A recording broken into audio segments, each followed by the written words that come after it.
सामाजिक विषय क्लास 10 का नोट्स है और क्वेश्चंस। मानव विकास सूचकांक क्या है, मानव विकास सूचकांक क्या है और मानव विकास नापने वाले मूलभूत अवयवों का वर्णन करें। ये क्वेश्चन बहुत आता है एग्ज़ाम में। क्लास 10 सामाजिक विषय का नोट्स है और ये क्वेश्चन एग्ज़ाम में बहुत पूछे जाते हैं। इसके पहले भी ये क्वेश्चन पूछा गया था। मानव विकास सूचकांक क्या है और इसके मापने वाले 3 मूलभूत अवयवों का वर्णन करें। और ये देख लीजिए और ये हो सकता हो फिर ये दोबारा पूछा जाए क्वेश्चन।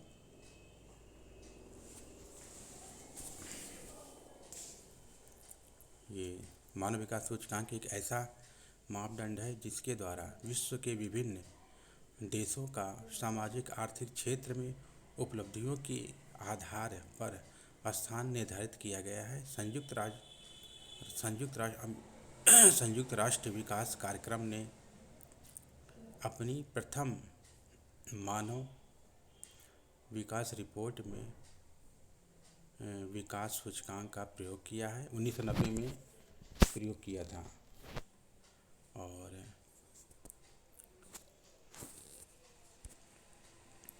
विश्व के विभिन्न देशों के सामाजिक आर्थिक क्षेत्र में उपलब्धियों को आंका गया है। जैसे ये देखिए मानव विकास सूचकांक नापने वाले आयु 3 अवयव हैं, जैसे दीर्घ आयु। और ये देखिए दीर्घ आयु में क्या क्या है। ये कभी कभी बहुविकल्पी क्वेश्चन पूछ लेता है और बहुविकल्पी में पूछ लेता है कौन से ये 3 अवयव हैं, वो दे देगा और 4 विकल्प रहेंगे तो उसमें से सही करना होगा आपको कौन सा नहीं है। अगला देखिए ये शिक्षा एवं ज्ञान और ये देख लीजिए ये जिस देश की शिक्षा, और ये देश है, ये ऊंचा है, शिक्षा देश ऊंचा, ये है इधर वाले जो हल्का सा हुआ है। ये पहला ऊपर वाला शिक्षा है, नीचे बीच वाला जो है देश है और सबसे नीचे वाला जो है ऊंचा है।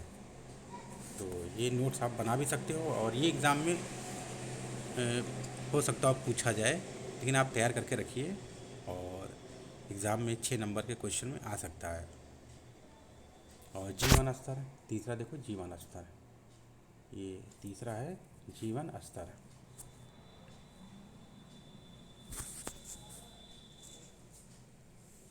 ये देख लीजिए और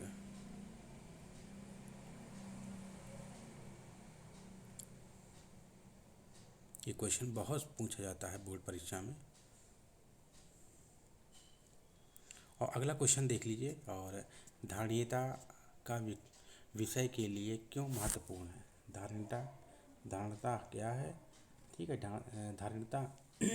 धारणीयता का विषय के लिए क्यों महत्वपूर्ण है, ये क्वेश्चन भी बहुत एग्ज़ाम में पूछे जाते हैं। और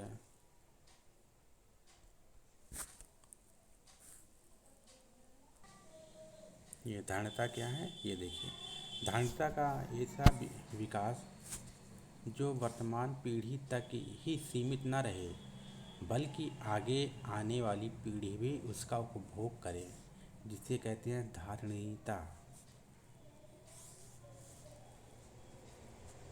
बहुत महत्वपूर्ण है ये परीक्षा की दृष्टि से, इसी को धारणता कहते हैं। ये तो हो गया। और अगला देखिए राष्ट्रीय ग्रामीण रोजगार गारंटी अधिनियम 2005 क्या है। ये क्वेश्चन भी बहुत एग्जाम में हो सकता हो कि ये क्वेश्चन पूछा जाए, बहुत महत्वपूर्ण है परीक्षा की दृष्टि से, बहुत महत्वपूर्ण है ये। क्लास 10 बहुत महत्वपूर्ण है क्लास 10 की दृष्टि से।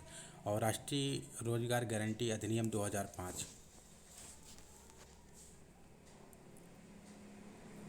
और काम के अधिकार को लागू करने के लिए सरकार ने 2000 गाँव के लिए यह कानून पास किया था। बाद में यह अधिनियम 600 जिलों में लागू किया गया। ग्रामीण लोगों की सहायता के लिए निम्नलिखित कदम उठाए गए। पहला क्या है, यह अधिनियम का सभी व्यक्तियों को जो न्यूनतम दर पर काम के लिए इच्छुक हैं उन्हें 100 दिनों की न्यूनतम अवधि के लिए काम देने का आश्वासन देता है।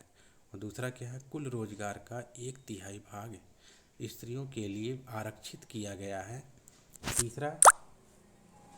तीसरा यदि यदि 15 दिन के अंदर उनको रोजगार नहीं मिलता है तो दैनिक बेरोजगारी भत्ता पाने का अधिकारी है।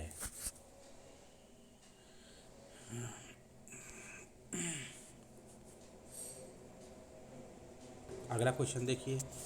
अगला क्वेश्चन, वैश्वीकरण से आप क्या समझते हैं? ये क्वेश्चन आ सकता है। और सकारात्मक तथा नकारात्मक प्रभावों का वर्णन कीजिए। ये क्वेश्चन भी आ सकता है, बहुत महत्वपूर्ण है। ये सारे गेस पेपर के ये जो क्वेश्चन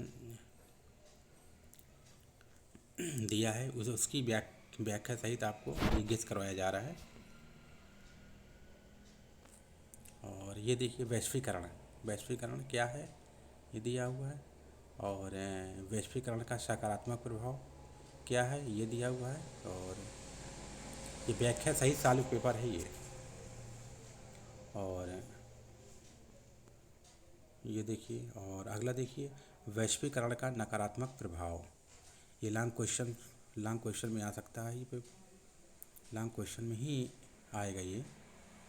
और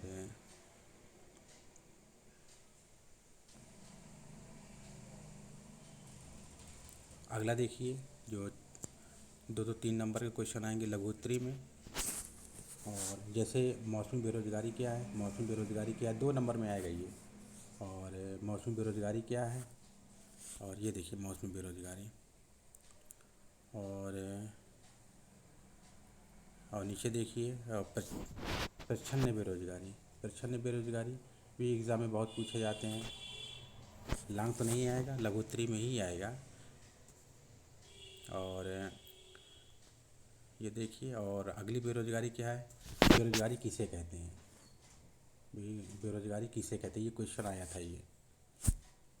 बेरोजगारी किसे कहते हैं? और ये पहले वाले में भी ये महत्वपूर्ण है और ये भी महत्वपूर्ण है। और ये देखिए बेरोजगारी कहाँ गया, बेरोजगारी किसे कहते हैं ये दिया। और इसके आगे देखिए,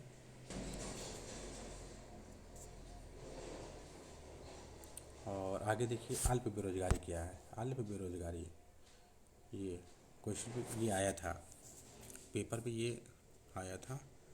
और आगे देखिए,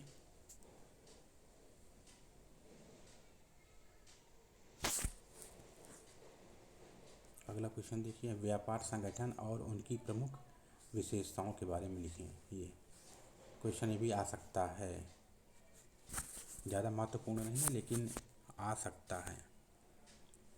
ये देख लीजिए, विशेषताएं हैं उनकी। अगला देखिए, एक मार्ग किन वस्तुओं के लिए प्रमाण पत्र है। ये एक मार्ग है, किन वस्तुओं के लिए प्रमाण पत्र है, ये भी क्वेश्चन आ सकता है, नहीं आएगा। एक मार्ग खाद्य पदार्थों के लिए प्रमाण पत्र है। और अगला क्वेश्चन देखिए, और ये सूचना का अधिकार क्या है। सूचना का अधिकार क्या है, महत्वपूर्ण है। सूचना का अधिकार क्या है, सूचना का अधिकार। और कोपरा क्या है, कोपरा ये है, कोपरा क्या है, कोपरा ये भी एग्जाम में बहुत महत्वपूर्ण है ये कोपरा। और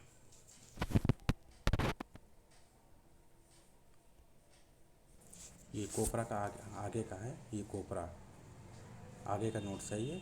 और देखिए,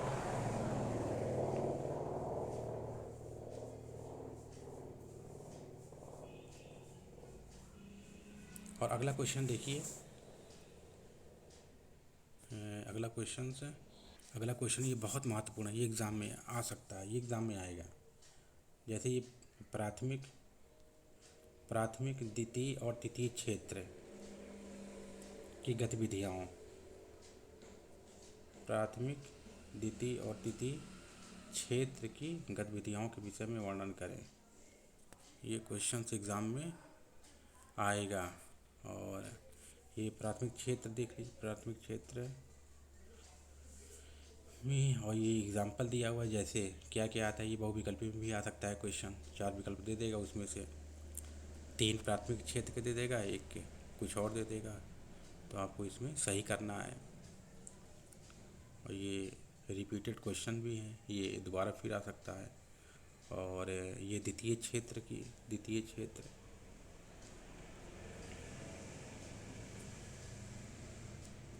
ये द्वितीय क्षेत्र देख लीजिए आप।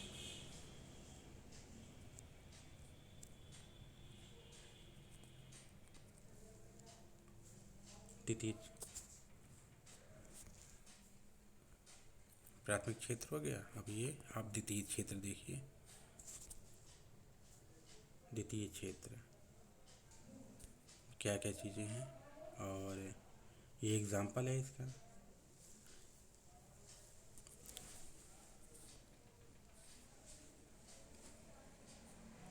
ये फिर से देख लीजिए, और प्राथमिक क्षेत्र का है ये, और ये क्वेश्चंस हैं, ये क्वेश्चंस हैं। और ये द्वितीय क्षेत्र है, द्वितीय क्षेत्र और तृतीय क्षेत्र का है, तृतीय क्षेत्र। इसमें क्या क्या चीज़ें हैं देखिए। इन क्षेत्रों में वस्तुओं को उत्पादन न करके बल्कि सेवाएं प्रदान की जाती हैं, बल्कि क्या सेवाएं प्रदान की जाती हैं। जैसे देख लीजिए आप, यातायात, और यातायात के साधन हो गया, और यातायात के साधन हो गया, बैंकिंग डाक सेवा हो गया, वकील, डॉक्टर, पुलिस आदि, ये तृतीय क्षेत्र की गतिविधियाँ हैं।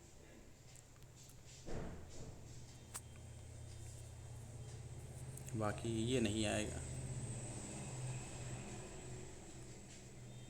और ये नहीं आएगा।